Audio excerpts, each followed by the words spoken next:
Señor que estás en los cielos, gracias por esta bendición, Señor, ahora de poder abrir tu palabra, Señor. Te pedimos que nos hables, que seas tú, Señor, el que revele a través de tu Santo Espíritu el conocimiento, que podamos conocer la altura, la anchura, la profundidad de tu palabra, de tu voluntad, de tus propósitos. Y Padre, glorifícate de tal manera que tu palabra nos lleve, Señor, a dar frutos dignos, Señor, donde se te alabe, se te adore y se te sirva, Señor, como es debido. Y aún, Señor, envía salvación y vida eterna. Y Señor, estas necesidades, bendícelas cada una de ellas, sanando, dando respuesta, abriendo puertas de trabajo, Señor, fuentes de trabajo, y llevando a los hogares la armonía, la paz y sobre todo, Señor, la salvación. En el nombre de Jesucristo, amén. Gloria a Dios. Hebreos capítulo 9. Leemos del verso 1 en adelante.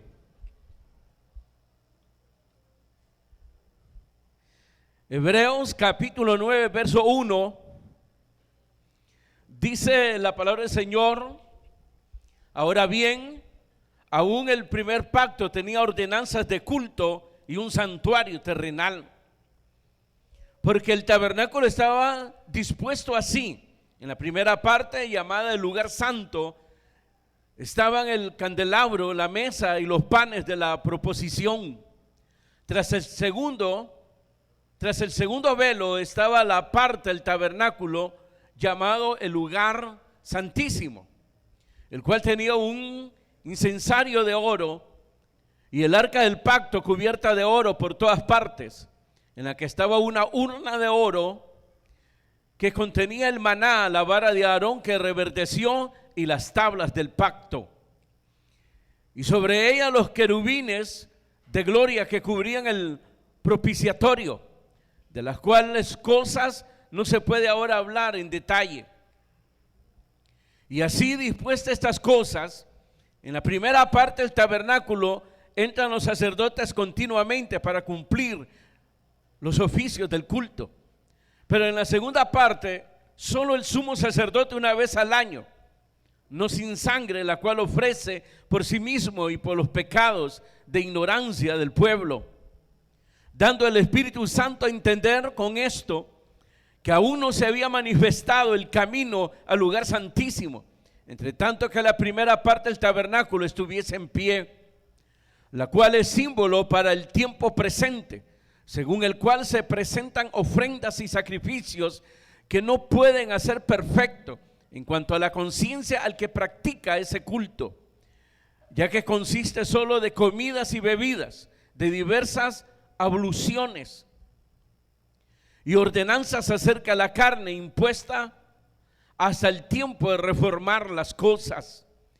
Pero estando ya presente Cristo, sumo sacerdote de los bienes venideros, por el más amplio y más perfecto tabernáculo, no hecho de manos, es decir, no de esta creación, y no por sangre de machos cabríos ni de becerros, sino por su propia sangre, entrando una vez para siempre en el lugar santísimo, habiendo obtenido eterna redención. Amén. Gloria a Dios. Pueden sentarse, hermanos.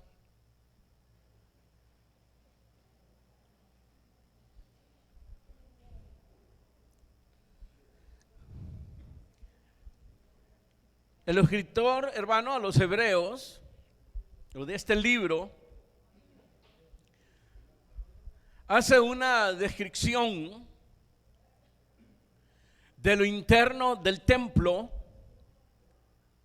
mostrando, hermanos, el camino que conducía al lugar santísimo.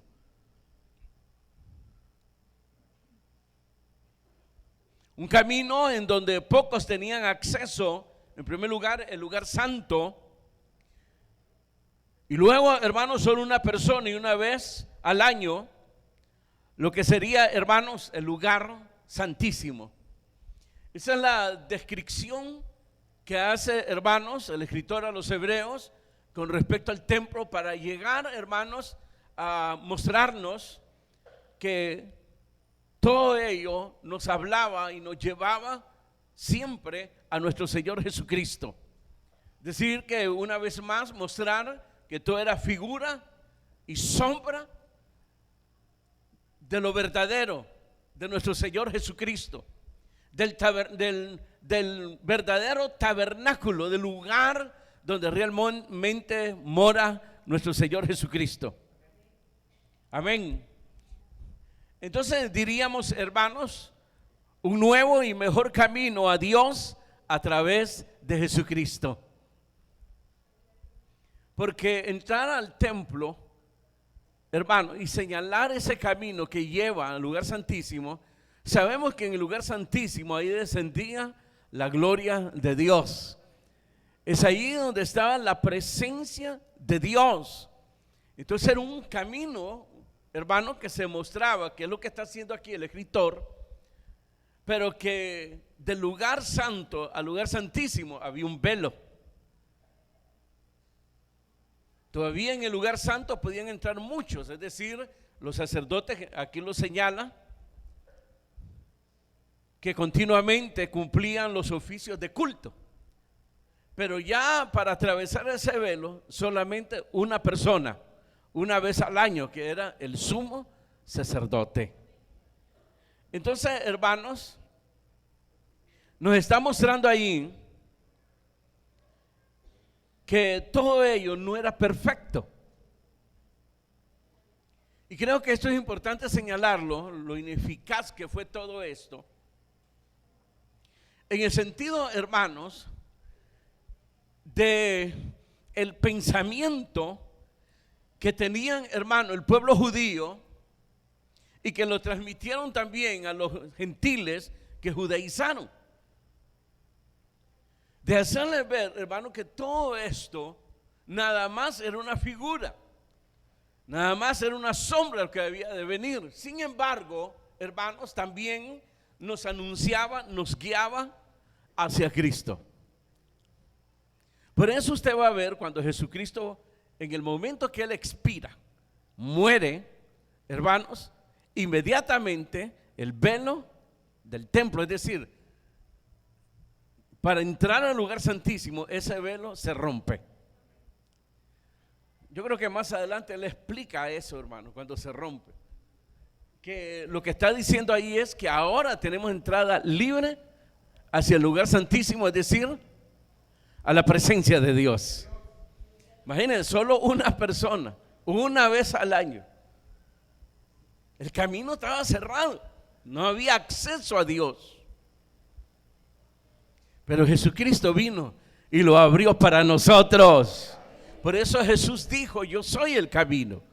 Los discípulos le dijeron: muéstranos el camino que lleva a Dios. Y Él les dijo: yo soy el camino, la verdad, la vida. Y nadie llega al Padre si no es por mí. Porque Él es el que nos mostró el camino. Él es el camino. Él es, hermanos, donde nosotros tenemos acceso a través de Él. Tenemos acceso, hermanos, a Dios mismo. Cosa que hasta ahí, hermanos, todo era, hermano, una figura. El pueblo llegaba, se derramaba la sangre de los corderos, los machos cabríos, los toros. Se hacía la expiación. Cuando el sumo sacerdote entraba al lugar santísimo, primero ofrecía por sus pecados, luego el pecado del pueblo, y se hacía esa expiación por el pecado. Pero tenía que ser continuo, cada año. Y continuamente, hermanos, todos los días se llevaban los corderos. Decir que no era suficiente. Y por eso estaba también la ley. Y ahí usted puede ver que la ley, hermano, no justificaba a los hombres, porque tenían necesidad de la expiación, tenían necesidad de hacer, hermanos, precisamente el derramamiento de sangre, de la cual dice la Escritura, no hay remisión de pecados. Entonces, la ley nos salva. Ahora se nos explica que la ley tuvo su propósito y era llevarnos a Cristo. Es decir, no es que ninguna de estas cosas servía, ni fueron dados en vano tampoco, porque todo provino de Dios, sino que Él nos venía anunciando, nos venía acercándonos hasta que se manifestó nuestro Señor Jesucristo, lo que ellos llaman el Mesías, el Salvador del mundo. Un nuevo y mejor camino a Dios a través de Jesucristo, o el camino verdadero. Vamos a entrar a los detalles.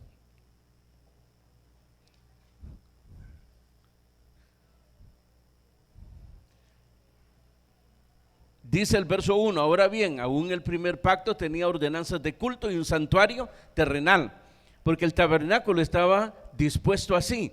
En la primera parte, llamada el lugar santo, estaban, dice, el candelabro, la mesa y los panes de la proposición. Fíjense la descripción que habla, hermanos, el lugar santo. Más abajo dice, hermanos, que los sacerdotes entraban ahí, es decir, entraban varios al lugar santo para cumplir los oficios del culto. Ese era el lugar antes, hermanos, del cuarto, por decirlo así, o del lugar, el santuario donde estaba la presencia de Dios. Entonces, ahí, hermanos, cuando habla pues del lugar santo, que era el lugar donde los sacerdotes entraban para realizar los oficios del culto hacia Dios, ahí habla del candelabro y la mesa de los panes de la proposición. Es decir, el candelabro, hermanos, todos creo que ya saben eso, tenía 7 brazos y en ellos simboliza, hermanos, en sí al Espíritu Santo, porque es el Espíritu Santo que revelaba el conocimiento de Dios. Y hay una figura en el Antiguo Testamento que se dio ahí cuando fue llamado el profeta Samuel. ¿Se acuerdan ustedes? Fíjense cómo narra ahí el escritor. Dice que el sumo sacerdote llamado Elí ya estaba viejo y sus ojos empezaron a oscurecerse, ya no veía mucho por su vejez. Y luego dice, y antes que la lámpara se apagara, fíjense, entonces Dios llama a Samuel por profeta. Y dice ahí que la palabra escaseaba y la visión también. Entonces usted puede ver la figura precisamente, hermanos, en el candelabro. El candelabro, hermanos, es la sabiduría de Dios o el Espíritu Santo que revela, hermanos, precisamente la sabiduría de Dios, el conocimiento de Dios. Y como no había palabra, no había ya visión, el pueblo ya no estaba siendo guiado hacia Dios, no había palabra de Dios. Cuando dice que no había visión es que ya no había propósito. Hasta ahí, hermanos, el profeta Samuel, hermanos, las 12 tribus de Israel, hermanos, no se habían consolidado, no tenían rey, no eran una nación y eran afligidos por los demás pueblos, los pueblos extranjeros. Entonces estaban precisamente, hermanos, como desprotegidos. Entonces toda esa descripción que se hace ahí, escaseaba la palabra de Dios y no había visión. La figura estaba precisamente en la ceguera del sumo sacerdote y en la lámpara, el candelabro. Se estaba extinguiendo la llama, pero antes dice que ya parecía que una brisa, hermano, o un soplo, aquello se apagaba y quedaba en oscuridad completamente, en tinieblas. Pero antes que se apagara esa lámpara, Dios llama a Samuel.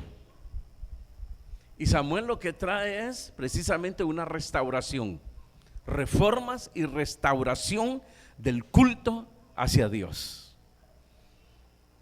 Él finge como sumo sacerdote y también, hermano, actúa como juez sobre Israel hasta que, hermano, se elige al primer rey, que fue precisamente ungido por el profeta Samuel. Entonces aquí, cuando se habla del candelabro, se habla, hermanos, que era un prototipo, como usted quiera llamarlo, un simbolismo, una figura, hermanos, de la sabiduría de Dios. El Espíritu Santo, hermanos, que es el que revela todas las cosas, el conocimiento de Dios y revela la visión, es decir, el propósito, guía a los hermanos. Una vez que nosotros conocemos a Jesucristo, el Espíritu Santo, si nosotros, hermanos, buscamos la comunión con Dios, entonces el Espíritu Santo revelará más adelante, hermanos, su propósito de habernos llamado, además de la salvación. ¿Cuántos conocen el propósito de Dios en su vida?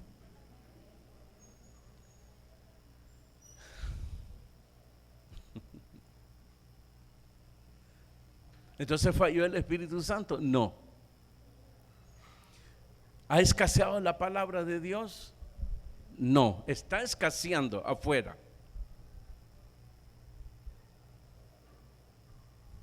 El Espíritu Santo está con nosotros. Pero nosotros somos los lentos. Nos dejamos guiar por nuestras concupiscencias y por nuestros pensamientos. Nos dejamos guiar por nuestros sentimientos. Y por eso nos hacemos leñas. Como dijo el Señor Jesucristo, el que tropezara en mí como la roca, Jesucristo como la roca, y el que tropieza en esa roca se va a hacer paste ahí, polvo completamente. Hay visión. Está revelado y revela el propósito de Dios en cada una de sus vidas. Tenemos ese acceso. Amén.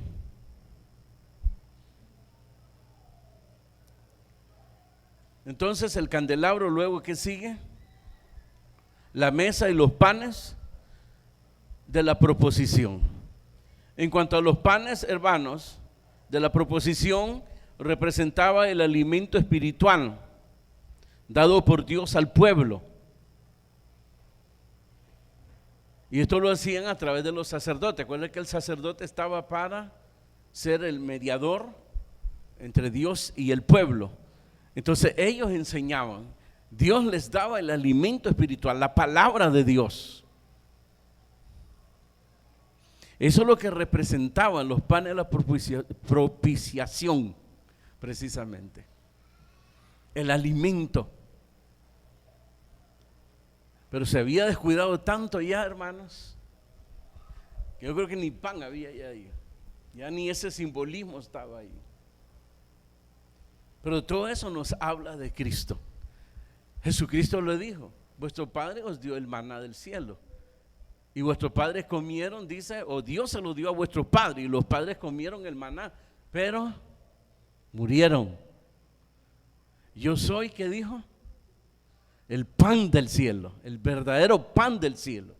Y el que me come o el que cree en mí no morirá eternamente. Diga gloria a Dios. Ahí estaba toda la figura del lugar santo. Todo eso representaba a nuestro Señor Jesucristo.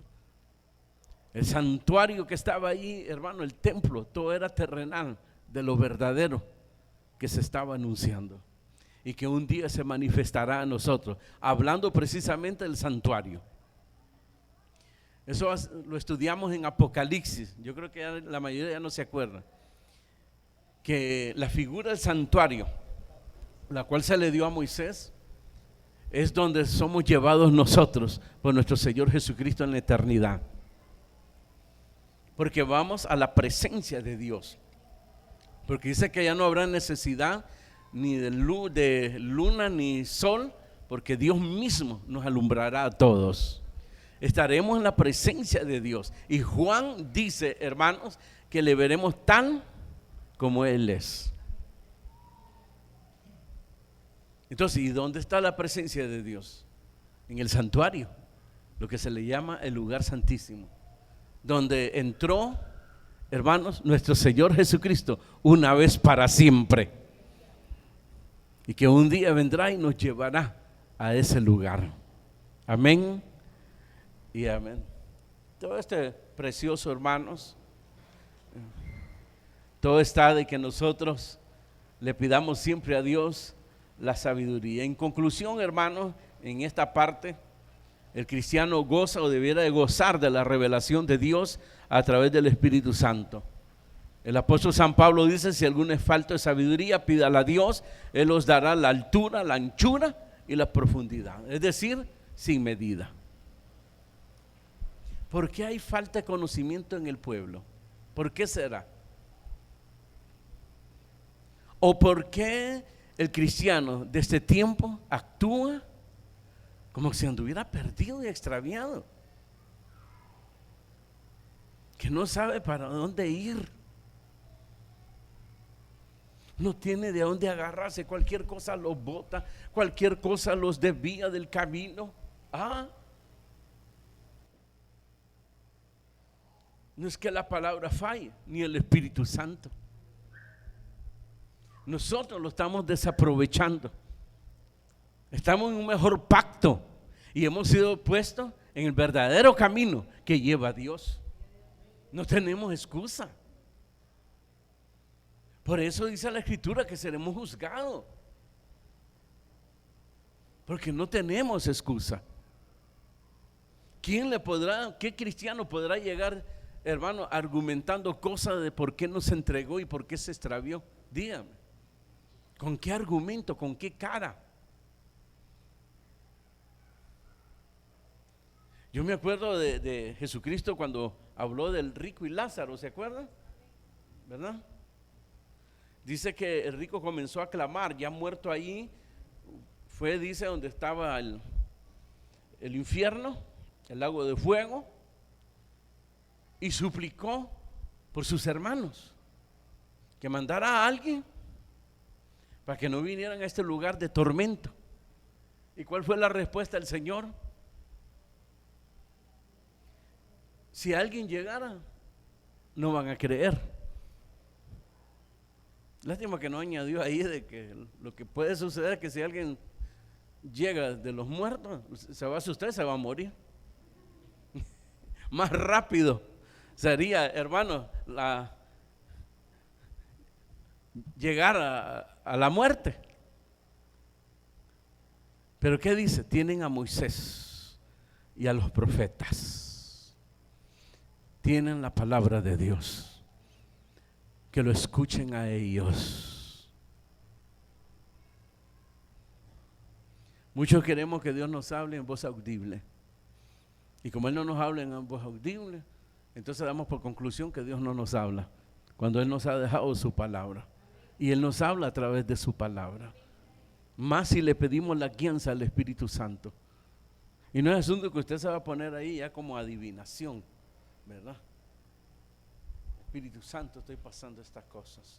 Y ahora, Señor, tal vez tiene la Biblia cerrada y la abre con los ojos cerrados. Ahora, Señor, guíame, guíame, guíame, guíame, guíame. Bueno, asegúrese que sea la palabra de Dios, no va a ser que sea el libro de la cocina, ¿verdad? O un paquín de superhéroes, ¿verdad?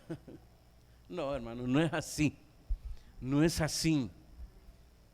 Debemos de ser lectores permanentes. Y qué gozo y qué fortaleza viene a nuestras vidas cuando leemos la palabra de Dios.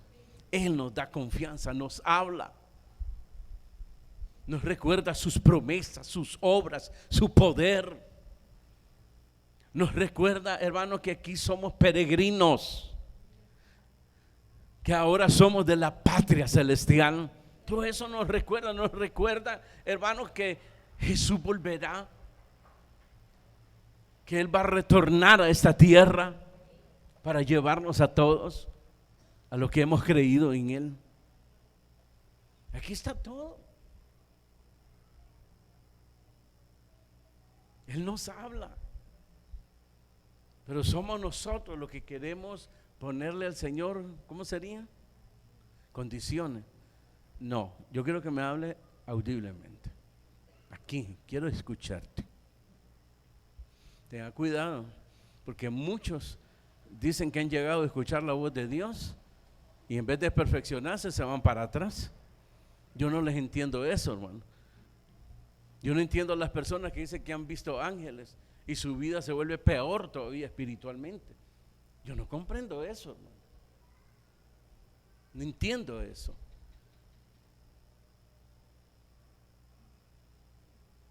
Y alegres de que vieron un ángel.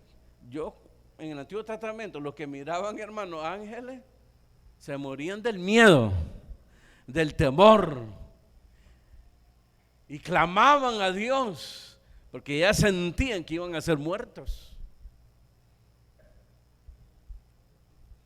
Es que lo pedimos todo en vano, hermano. Como probar a Dios, como lo hicieron los fariseos, que llegaron a Jesús y le dice: haz un milagro delante de nosotros y te vamos a creer. Y el Señor le dijo: ninguna señal a esta generación. Y les dijo ahí: adúltera, mala y perversa. Pero sí les habló de una señal, la señal de Jonás, que tuvo 3 días, 3 noches en el vientre de un pez. Y después de esos 3 días él salió. Estaba hablando de su resurrección. Amén y amén. Vamos al verso 3. Tras el segundo velo estaba la parte del tabernáculo llamada el lugar santísimo. Ahí se menciona el velo que lo separaba del lugar santo. Era donde solo el sumo sacerdote podía entrar una vez al año para el sacrificio de la expiación, es decir, el pago por el pecado. Esto lo debemos de entender, hermano, es cuando se pagaba por la liberación de un esclavo. Si alguien quería liberar a un esclavo, él pagaba el precio. Entonces eso significa la expiación, ¿verdad? Un precio que se paga para nuestra liberación. Éramos esclavos y Jesús habló de la esclavitud del pecado. Y Él vino y pagó el precio por el pecado y nos redimió. Nos liberó, pues, precisamente. Rompió esas cadenas, nos abrió las puertas de la cárcel y nos hizo libre. Diga gloria a Dios. Entonces ese velo impedía el acceso, el camino hacia Dios. No había acceso a Dios. Solo una persona, una vez al año, el sumo sacerdote, de la cual tenía que realizar la expiación primero por sus pecados y después, hermanos, para la expiación del pueblo. Entonces podemos ver ahí, hermanos, que no era eficaz lo que se estaba ahí realizando, pero sí importante, porque esto es como ejercitarlo diario. Ejercitarlo, la vida cristiana hay que vivirla a diario. Y si se ejercita a diario, hermano, entonces nos vamos a fortalecer. Es vivirlo, es practicarlo. Tal vez mala la comparación, pues como un deporte, el que practica y practica y practica hasta que, hermano, aprende cualquier deporte. Así es la vida cristiana. Hay que estarla ejercitando a diario. Pablo le dice a Timoteo: ejercítate en la piedad, vive la piedad, vive el evangelio, vive la palabra de Dios, tu relación con Dios cada día. Eso es lo que va fortaleciendo, te va formando cada día hasta llegar, dice, a la estatura del varón perfecto. De eso se trata. Entonces tenemos un velo, hermanos, en la cual no había acceso del pueblo por el pecado. El lugar santo, algunos sacerdotes, pero ya en el lugar santísimo, ese velo representa, hermano, el muro, la puerta que no se podía penetrar, no se podía entrar. Ni el sumo sacerdote, solo lo podía hacer una vez al año en el lugar santísimo. Entonces vemos ahí ese camino. Usted entraba al templo, podía llegar aquí, allá, pero ya el lugar santo, unos pocos, pero ya el lugar santísimo, nadie podía entrar, ni los sacerdotes. Ustedes recuerdan que los hijos de Elí se atrevieron a entrar al lugar santísimo, quisieron hacer un sacrificio y ahí murieron. Aún hasta el sumo sacerdote era un riesgo, ya lo hemos explicado, entrar al lugar santísimo. Pero Jesús, cuando Él expiró y entregó su espíritu, cuando Él muere, inmediatamente en el templo el velo se rompe. Pero hay muchos hoy que parece que tienen el velo todavía y no pueden ver la verdad de Cristo. No tienen acceso a la presencia de Dios, cuando ese velo ya fue quitado por nuestro Señor Jesucristo. Él nos mostró el camino, nos enseñó el camino, y Él es el camino que lleva a Dios, y no lo aprovechamos, no lo estamos aprovechando. Miren ahora la mayoría de dónde está. Fíjense hoy. Yo no sabía eso hasta que alguien me dijo, San no sé quién, ¿qué se celebra? No, sin miedo, ya sé que son impíos. No, broma. ¿Qué? Valentín, el demonio ese. Sí. Y un tema tan importante, en la cual va a quedar oscuro para ellos. ¿No? Por eso el escritor, hermano, hace la descripción de cada cosa ahí, para mostrar al final el verdadero santuario está en los cielos, y hubo alguien que traspasó los cielos, nuestro Señor Jesucristo. Entonces en el velo significa o representa, la gente no tenía acceso a Dios debido a su pecado. Luego viene el incienso, incensario de oro. Ahí el incienso, hermanos, eso representaba las oraciones, hermanos, que se hacían para Dios. Y se dice pues que eran aceptadas por Dios. El incensario, hermano, usted sabe, el olor y el humo se alza. Entonces es una figura de nuestras oraciones que son recibidas por Dios, mayormente ahora, porque Cristo intercede por nosotros.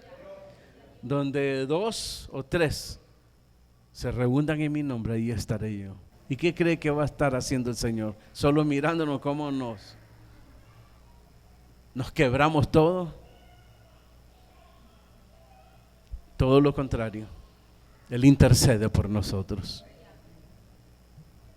Y eso representa el incensario, ¿verdad? Ahí se habla del depósito. Entonces el sacerdote mecía aquello, entonces el olor y el humo subían como un simbolismo, un prototipo de nuestras oraciones. Amén. ¿Qué más? El arca de Dios, dice ahí, el cual tenía un incensario de oro y el arca del pacto cubierta de oro por todas partes. en la que estaba una urna de oro que contenía el maná, la vara de Aarón que reverdeció y las tablas del pacto. El arca de Dios, ya sabemos, representa, hermanos, el pacto de Dios con el pueblo. Por eso se le llama el arca de Dios o el arca del pacto, ¿verdad?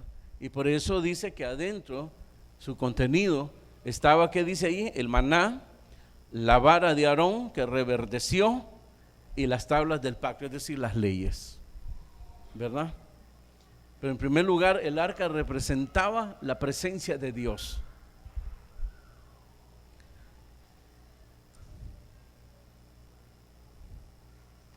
Por ejemplo, el contenido pues dentro del arca se habla del maná, el alimento que viene de Dios. Ustedes recordarán cuando Dios alimentó al pueblo con pan, que le llamaban el maná, y que lamentablemente más adelante llegaron a hostigarse.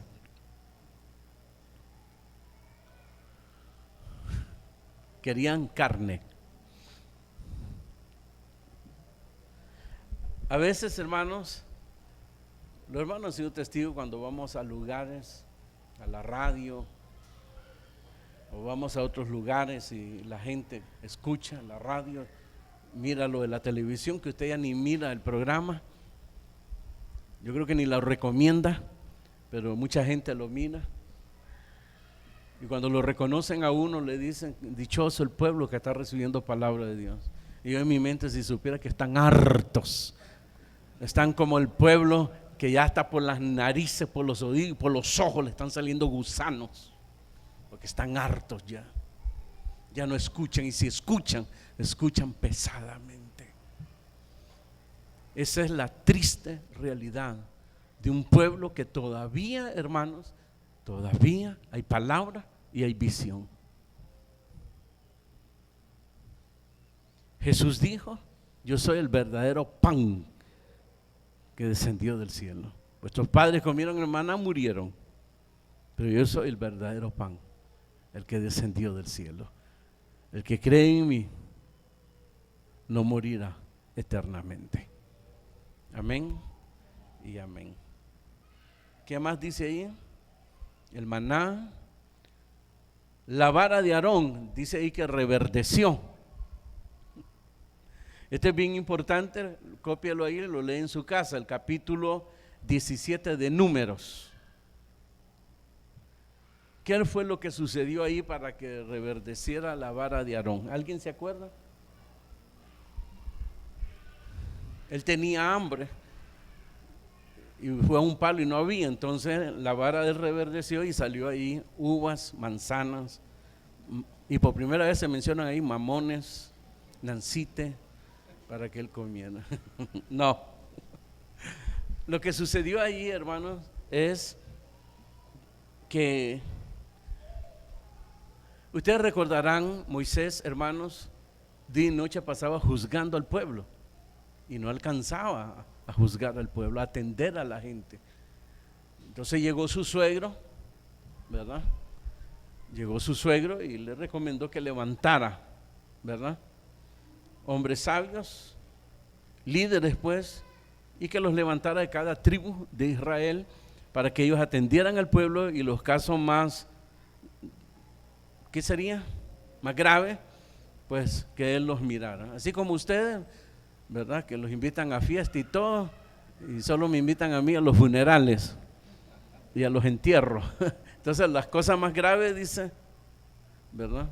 Te lo llevan a ti. Y Dios aprobó eso.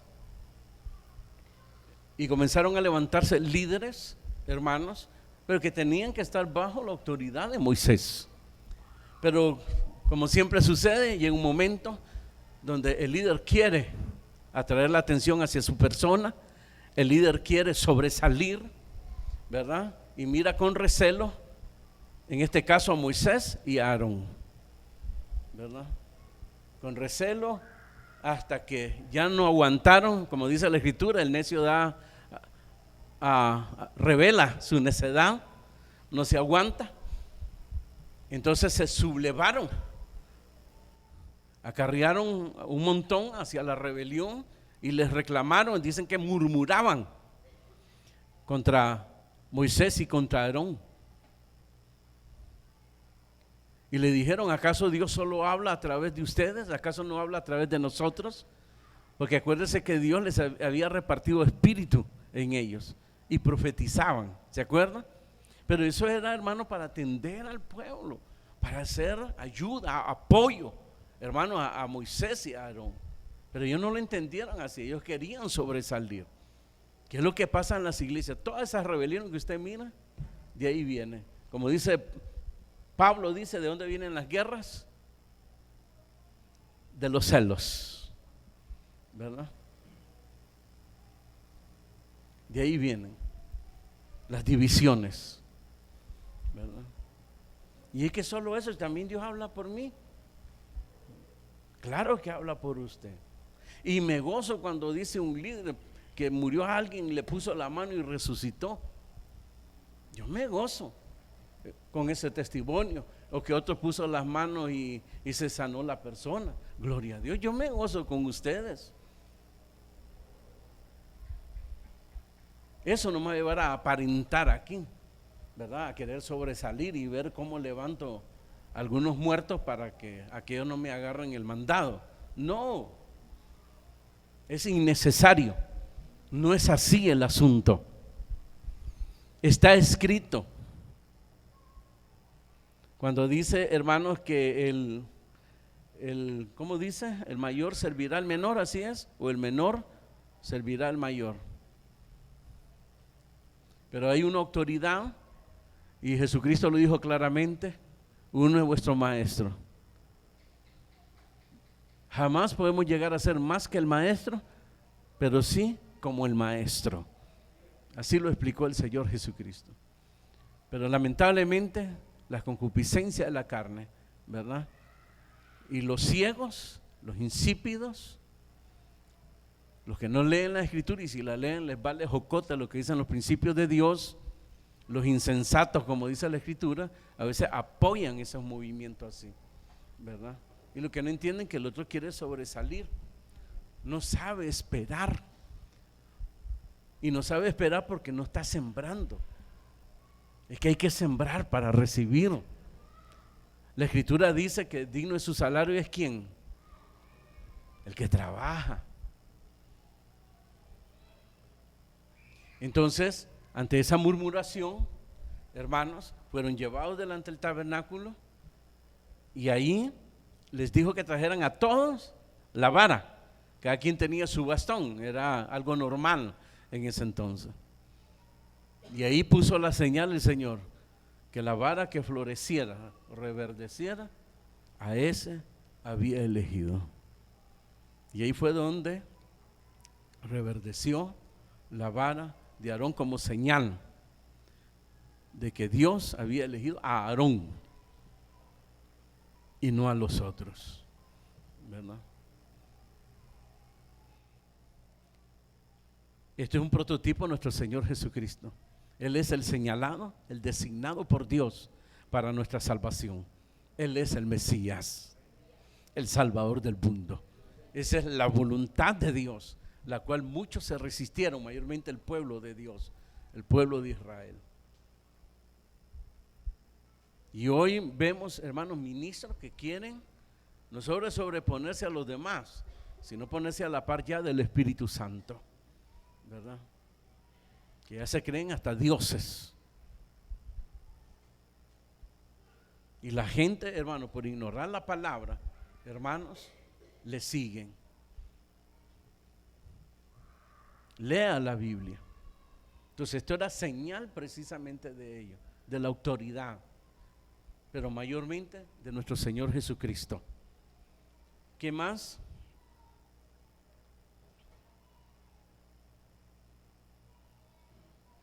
La vara de Aarón, dijimos.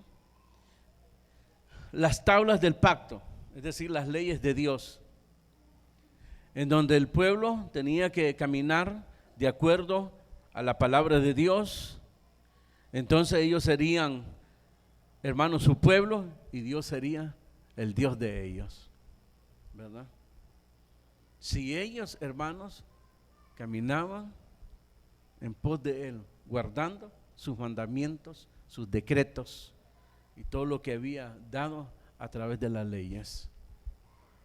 Y por eso se llama el arca de la alianza, porque ahí fue donde se hizo la alianza, cuando les dio precisamente, hermanos, las tablas, les dio las leyes a ellos, como nos las ha dado a nosotros la palabra de Dios. Si nosotros, hermanos, buscamos, hermanos, hacer la voluntad de Dios a través de los principios que nos revela ahora el Espíritu Santo, entonces, hermanos, Dios nos va a respaldar. Pero si nosotros hacemos todo lo contrario, sacando argumentos, hermanos, pero argumentos que no se sabe de a dónde Judas los sacaron, ¿verdad? Mayormente los que son evangelistas, hermanos, dicen: Jesús nunca anduvo enseñando doctrina. Lean Mateo, lean Marcos, lean Lucas, lean el Evangelio según San Juan. Claro que dio doctrina y habló que cuando la iglesia fuese formada, entonces el pueblo iba a recibir la doctrina a través del Espíritu Santo. Él os guiará a toda verdad, ¿verdad?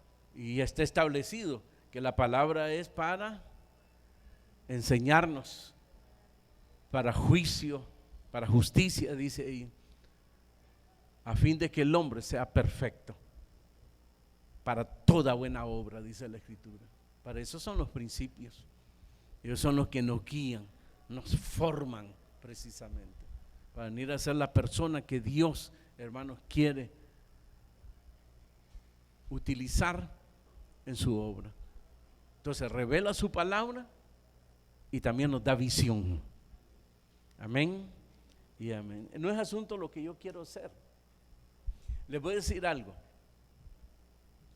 Para mí fue una lucha encerrarme en estas cuatro paredes. Fue una lucha. Porque con los jóvenes andábamos evangelizando las plazas, los mercados, íbamos a otros departamentos, evangelismo. Y con otros jóvenes Dios me usaba como lo usaba a ellos también. Y yo llegué a pensar, pues, hermano, que iba a alcanzar el ministerio de evangelismo. Pero de repente vinieron los grupos familiares, se cerraron todas las filiales cerca de San Salvador para que viniese a ser una sola iglesia. Estamos hablando de San Salvador, los departamentos no cerraron. Entonces empezaron los grupos familiares, la administración.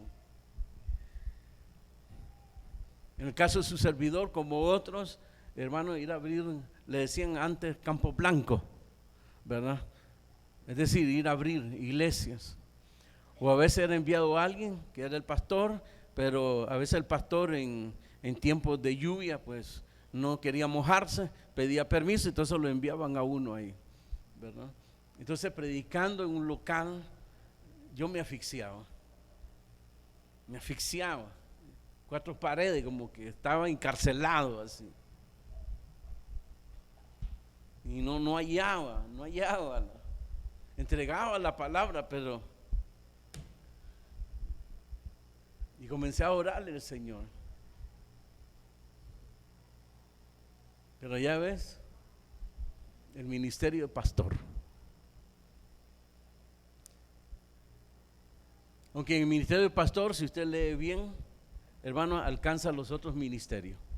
Porque el pastor hace de evangelista, que son los domingos, mayormente, que se evangeliza, mensajes evangelísticos, pues.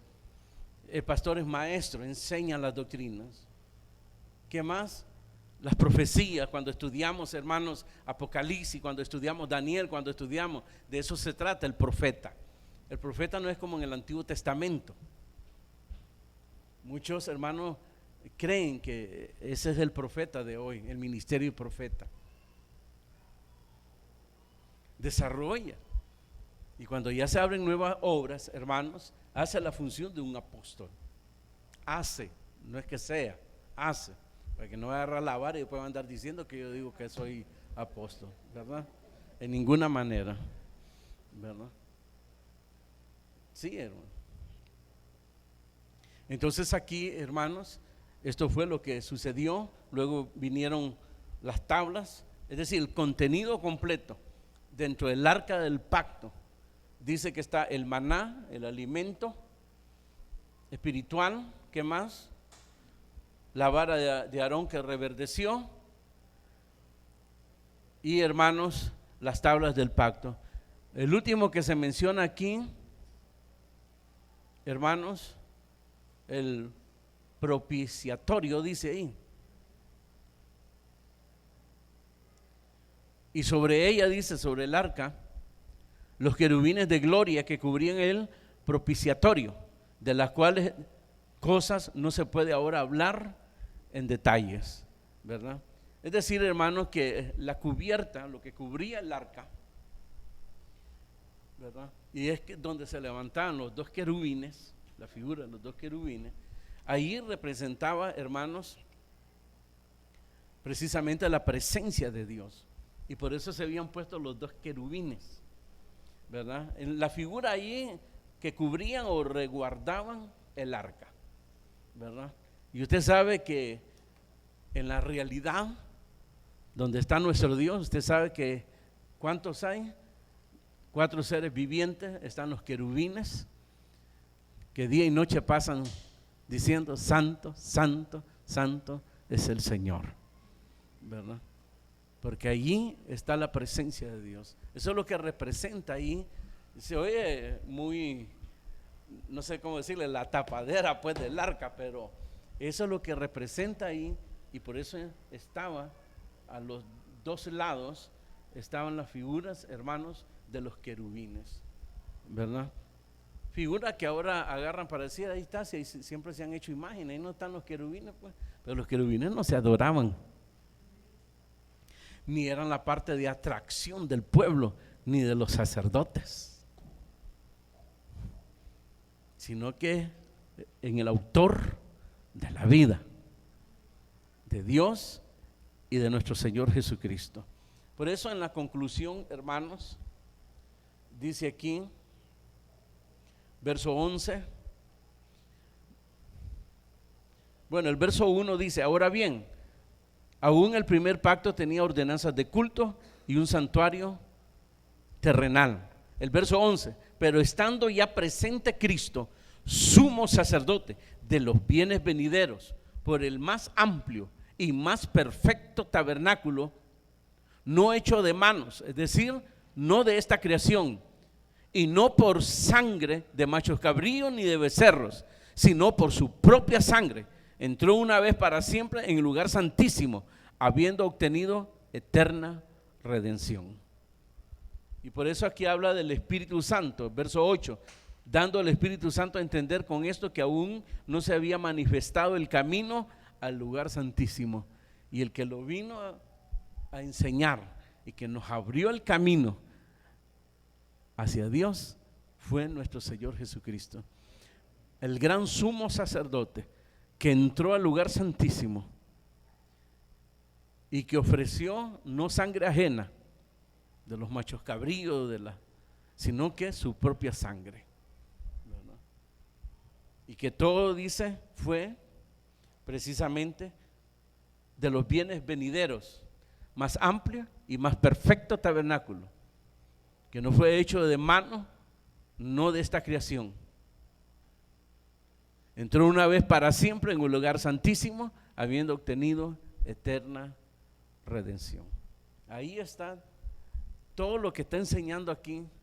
En conclusión, toda esta figura nos llevaba siempre a Cristo, cosa que ellos no pudieron entender. Jesús mismo les dijo a ellos, ustedes reciben cátedra se reúnen todos los sábados, el día de reposo en las sinagogas, y leen, dice, y nunca aprendieron, y nunca pudieron discernir que realmente Jesús era el Mesías, el que Dios había prometido, la simiente de Abraham, en la cual iban a ser benditas todas las naciones.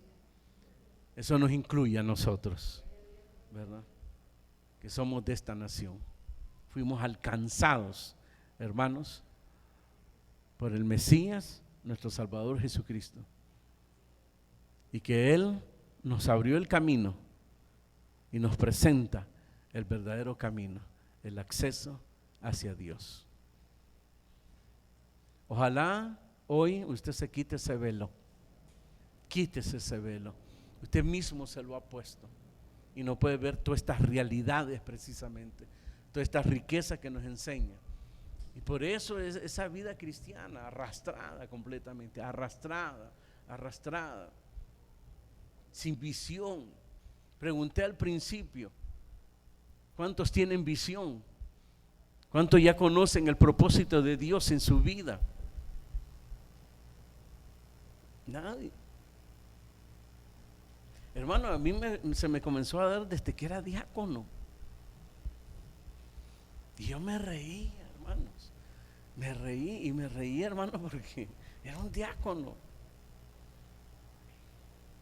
No estaban los grupos familiares.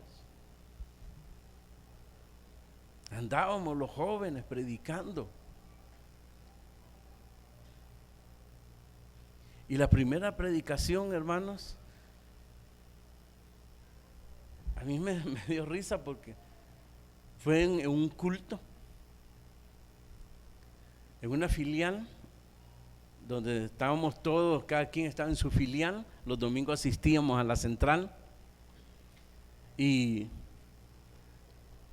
de repente se me viene un mensaje, hago el bosquejo y ahí me daba risa. Y como ya en el trabajo se predicaba, nos reuníamos en el auditorio, ¿verdad?, de la Biblioteca Nacional. De repente uno de los hermanos, ¿de qué te reís? Locura mía. Contámelo pues, me dice. Tal vez no es locura, me dice. Pues fíjese que Dios me ha hecho sentir que voy a predicar esta noche en el culto, cosa que es imposible. Y como, no sé, de repente fue en la mañana, hasta escribió el bosquejo, enséñamelo, me dice. Mañana me vas a contar, me dice, que realmente predicaste, me dice. Te vas a dar cuenta, me dice. Era pastor él de Iglesia El Príncipe de Paz. Yo llego en la noche al culto, empezaron las alabanzas. De repente llega la esposa del pastor y dice: mi esposa ha sido llamada a una reunión urgente a la central, hay una reunión de pastores. Entonces me dice: voy a buscar a fulano de tal para que predique. Salgo en carrera, regreso, no está, no ha llegado. Ahora vaya, me dice, y voy a buscar al otro, no está. Yo no le dije, el Señor me dijo que iba a predicar, no, hermano, no está, le digo. Vaya a buscar pues a fulano. Y ya el que estaba dirigiendo parecía disco rayado, hermano, ¿verdad? Entonces llego y le digo: tampoco está. Es raro que estos tres hermanos no estuvieran. No está, le digo. Y me dice: siervo del Dios Altísimo, Divina Garza, mamá de Chita. Y ¿qué va a hacer, hermano? Ni modo, me dice. Pase usted. Y le digo: pues ni modo, le digo, paso yo. Y los que tenía ahí, hermanos, no sé si ustedes tuvieron conocimiento, los que le llaman los apostólicos, la iglesia apostólica, casi son como son legalistas, ¿verdad? Son que no se les puede ni tocar ni nada. Y yo era ahí un cipote, un chavalo, pues. Y yo paso y les miro la cara y torciendo la boca y todo. Pero no importa, los dejé de ver, leí, prediqué, y lo maravilloso que ellos pasaron, hermano. Y se dejaron caer enfrente. ¡Pah! ¡Pah! Yo dije: se quebraron las rodillas estos viejos y las viejas que pasaron. Eso fue increíble, primera predicación. Y el domingo que llego, me llama el pastor. Qué barbaridad, me dice: sacó tarde a la Grey. No me puse a discutir con él, mentiras. No lo saqué tarde. A pesar que empecé tarde, tampoco lo saqué tarde. Solo fueron unas cuantas palabras y el Señor respaldó. Pero no me iba a poner a discutir con él, ¿verdad? No me iba a poner a discutir con él. Yo lo que sentí que eran celos, ¿verdad? Porque los hermanos le contaron lo que había pasado. Yo me acuerdo cuando viajaba, los hermanos me dicen: hermano, hoy vinieron más, me dicen. Y pasaron a aceptar 15, 20.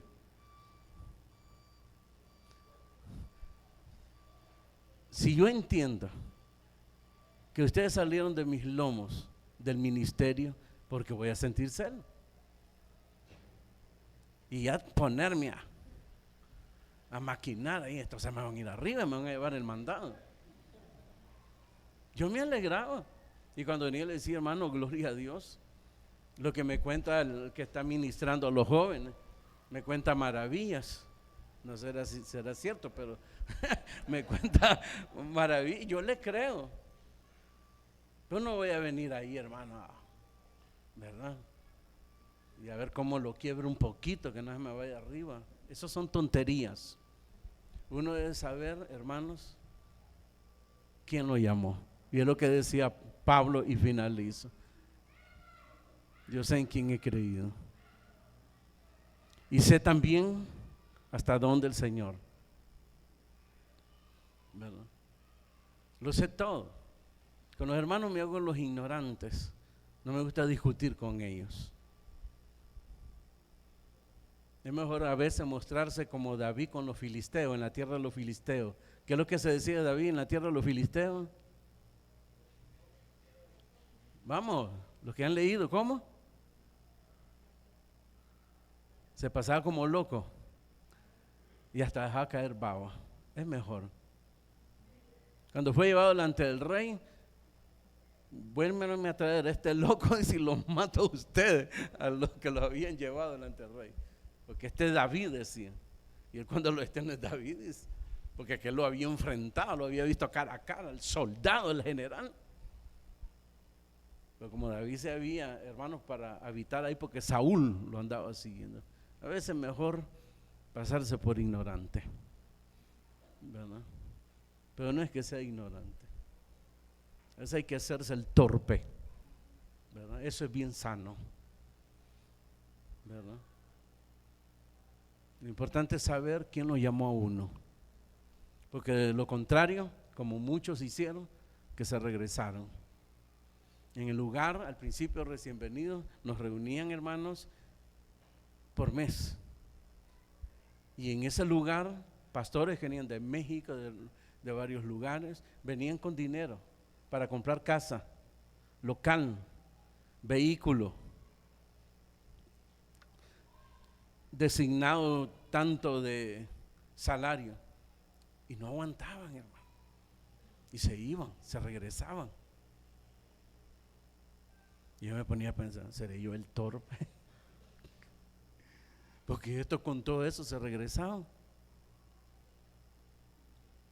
Pero después entendía lo que es ser el llamado.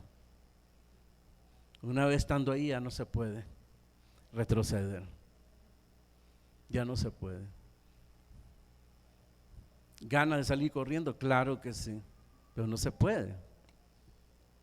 Hay que seguir adelante, ¿verdad? Y todo esto desboronándose, diario, desboronándose.